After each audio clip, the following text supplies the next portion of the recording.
The story begins in the year 1720. A massive ship sails through the open sea. On board, a young girl named Elizabeth softly hums a pirate song. Suddenly, a man approaches and warns her, "Don't sing that song. These waters belong to pirates. You shouldn't glorify their cursed legacy." Just then, Lieutenant James Norrington enters, stern and proud, a man who despises pirates. He says coldly, "Every pirate deserves only one fate, death." It's clear James has no sympathy for pirates. Moments later, Elizabeth's father arrives, the governor. He scolds James, "Don't talk like that in front of my daughter. I don't want fear taking root in her heart." James and the governor leave. Elizabeth stays behind, gazing out at the sea. Then she spots someone, floating in the water. Alarmed, she calls for help. "There's a boy in the water!"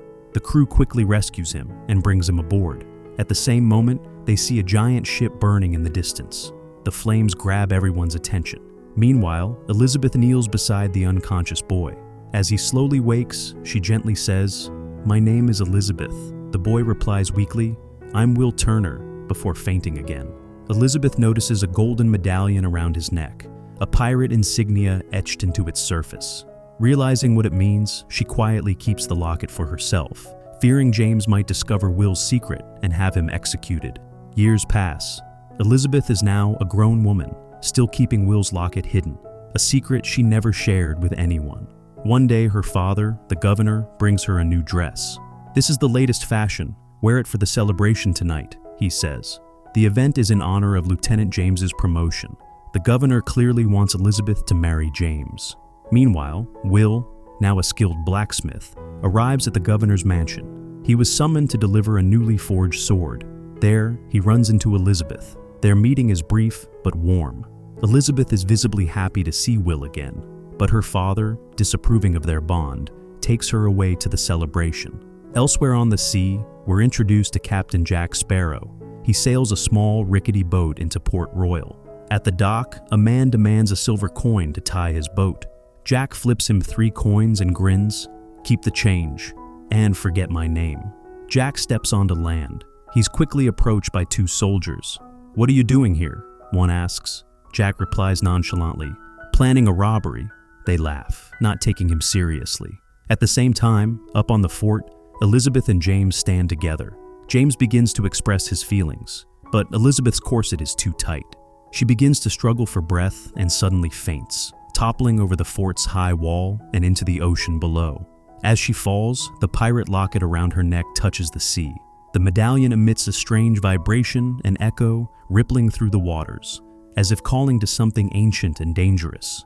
Jack Sparrow, witnessing Elizabeth fall, dives in without hesitation and pulls her to safety. When he brings her ashore, he notices the pirate medallion around her neck. "Where did you get this?" he asks. Before she can answer, soldiers arrive and aim their weapons at Jack. Elizabeth pleads, "He saved my life. You must let him go." But James notices the pirate mark on Jack's hand. "You're a pirate," he declares with disgust. Despite Elizabeth's protest, Jack is arrested. But he quickly turns the tables. Using Elizabeth as leverage, he escapes with boldness and cunning. Soldiers chase after him, but Jack Sparrow slips away.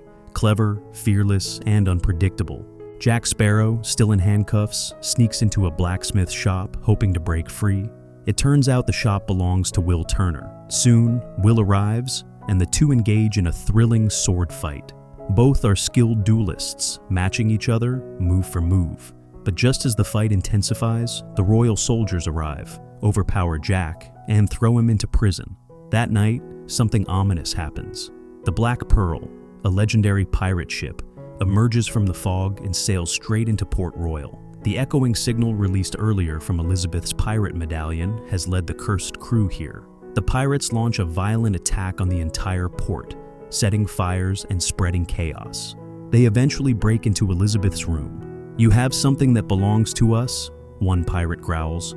"Return the gold coin." As they try to seize her, Elizabeth boldly says, "I invoke parley. I demand to speak to your captain." According to pirate code, anyone who requests parley must be taken to the captain.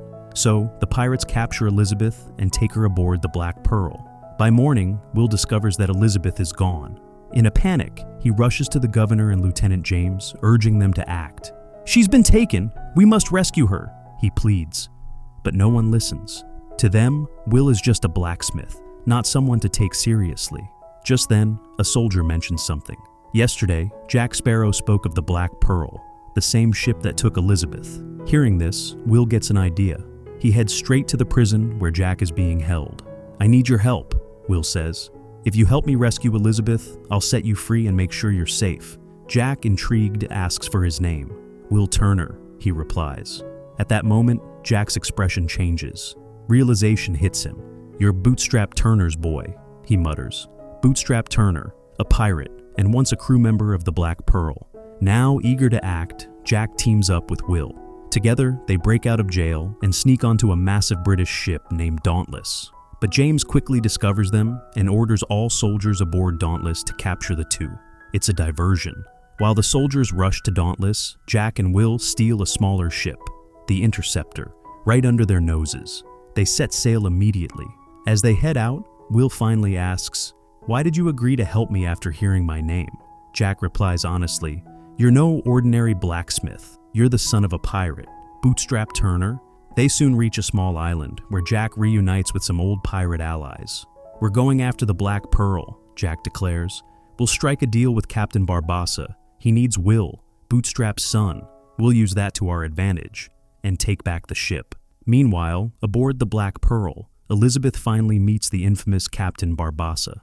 "I gave you the gold coin," she says. "Now let me go." Barbassa laughs darkly. "This is no ordinary coin.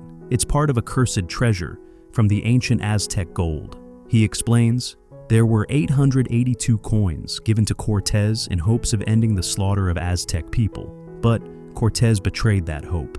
The gods curse the gold, and anyone who possesses even a single coin becomes cursed, doomed to walk the earth as the undead." Barbassa continues, "We didn't believe the legend. We found the chest of gold and took every piece. We lived like kings, drinking, gambling, enjoying every pleasure.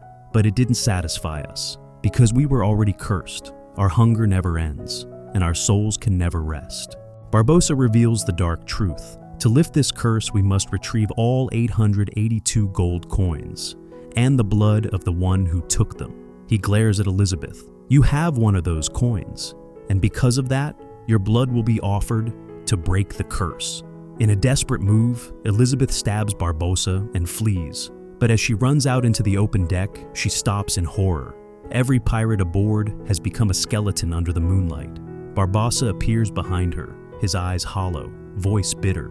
"For years I've felt thirst, but I can't drink. I've felt hunger, but nothing fills me. I've longed for death, but it won't come."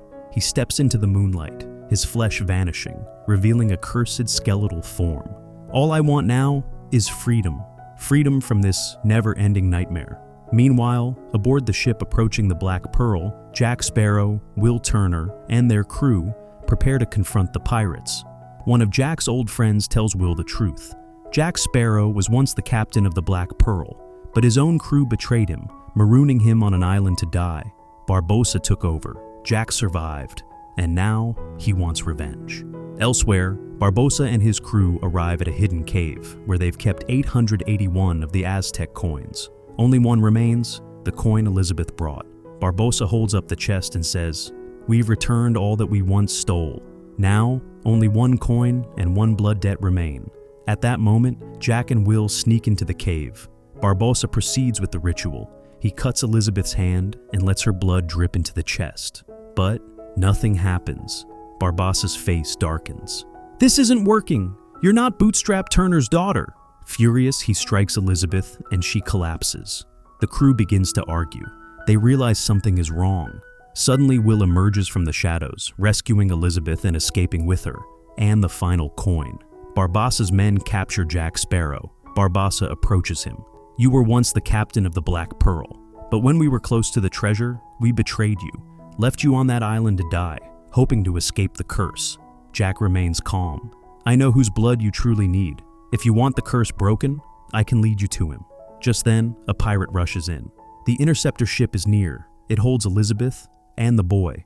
Jack warns Barbassa, "If you want him alive, you'll have to be careful." Barbassa replies coldly, "Then we'll take them, with or without violence."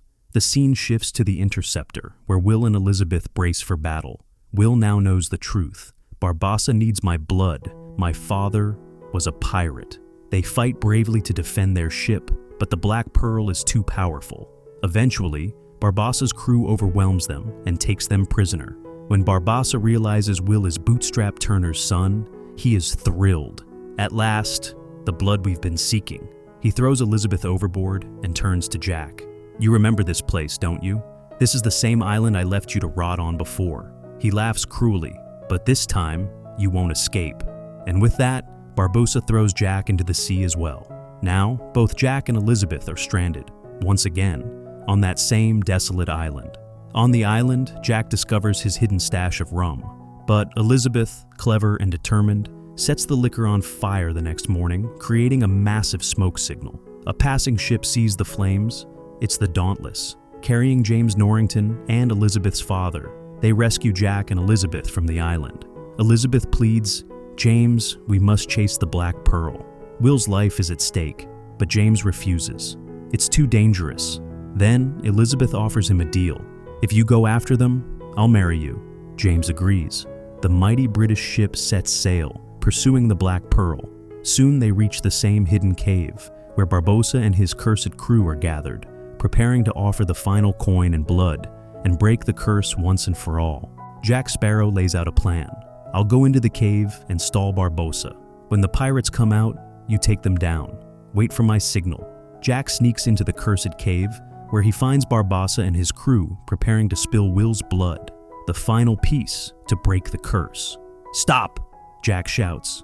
You may lift the curse, but the moment you step outside as mortal men, James Norrington and his soldiers will slaughter you. He suggests a different plan. First, hijack the Dauntless. Once you control 2 ships, you'll rule the sea.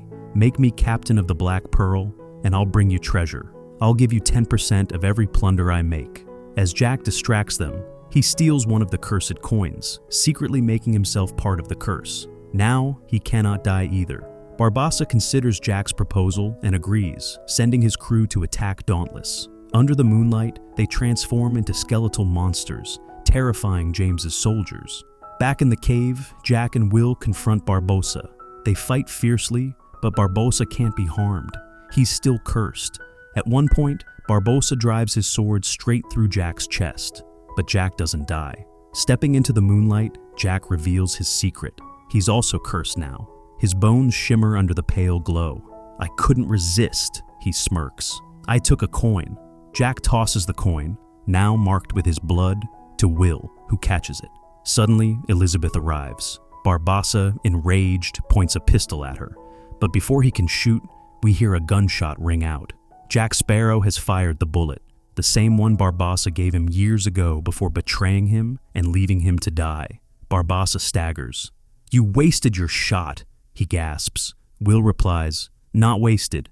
He drops 2 bloodied coins into the treasure chest. The curse is lifted. Barbossa, now mortal, collapses from the gunshot and dies. Outside, the pirates aboard Dauntless realize they're human again. Defeated, they surrender. The scene shifts to Port Royal, where Jack Sparrow is sentenced to hang. Will can't bear it. He rushes to the gallows, where Elizabeth, her father, and James are present. Standing before them, Will finally confesses, I never told you, but I've always loved you. Without waiting for a response, he runs to save Jack. As Jack stands on the platform with the noose around his neck, Will arrives just in time and frees him. But before they can escape, James's men surround them. Elizabeth and her father appear. She declares, I love him too. James hesitates. Then he steps back, lowering his sword. In that moment, Jack spots a parrot, his old companions, flying nearby. He smiles, knowing his crew is close. He climbs to the edge of the fort and jumps into the sea, where the Black Pearl sails in, waiting to retrieve its rightful captain. From above, James watches. He turns to Will and says, You're a brave man. The governor nods in agreement, finally accepting Will and approving his marriage to Elizabeth. In the final scene, we see Jack Sparrow standing tall on the deck of the Black Pearl, the wind in his hair, a twinkle in his eye. His crew surrounds him. He's no longer a prisoner, no longer betrayed. He's Captain Jack Sparrow once more. Hope you liked the story.